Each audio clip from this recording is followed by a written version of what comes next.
இன்றைக்கி கர்நாடகா ஸ்பெஷல் பிசிபேலா பாத் செய்ய போகிறோம். அதுக்கு வந்து ஒரு முக்கியமான பொடி இருக்குது. அந்த பொடி தான் வந்து அது ரொம்ப டேஸ்ட் கொடுக்குறது. அது என்னென்னு காமிக்கிறேன்.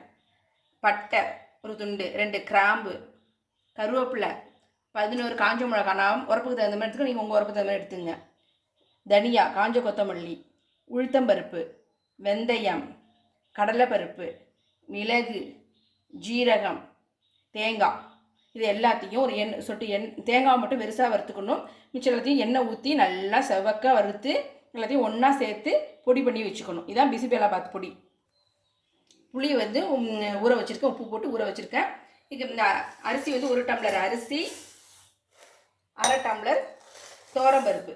இதை வந்து களைஞ்சி 1க்கு 4 தண்ணி ஊற்றி நல்லா குழைய வேக வச்சுக்கணும். 4 விசில் வச்சு நல்லா குழைய வேக வச்சுக்கணும். கொஞ்சம் எண்ணெய் ஊற்றிக்கணும். கடுகு, காயம், உளுத்தம்பருப்பு, கடலைப்பருப்பு. இதை நல்லா செவக்க தாளிச்சுக்கணும். நல்லா செவந்துருச்சு. ஒரு பச்சை மிளகா, கருவேப்பிலை, சின்ன வெங்காயம்,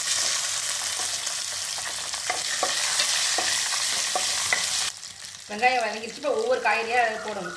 கத்திரிக்காய், பரங்கிக்காய், அவரைக்காய், உருளைக்கிழங்கு, பீன்ஸ், முருங்கைக்காய்.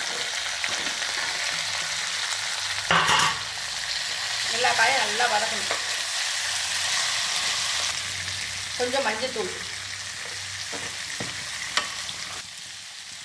கொஞ்சம் தண்ணி ஊற்றி உப்பு போடணும். இந்த காய்கறி தேவையான உப்பு. இதை நல்லா வேகணும். மூடி போட்டு வேக வச்சுருவோம். புளி கரைச்சி ஊற்றணும். இது ஒரு கொதி வரணும்.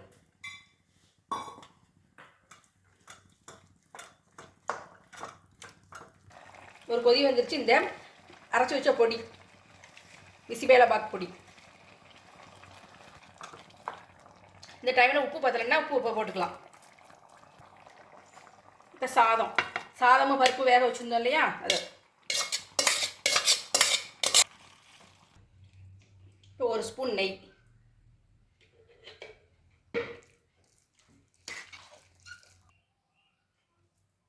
பச்சை கொத்தமல்லி.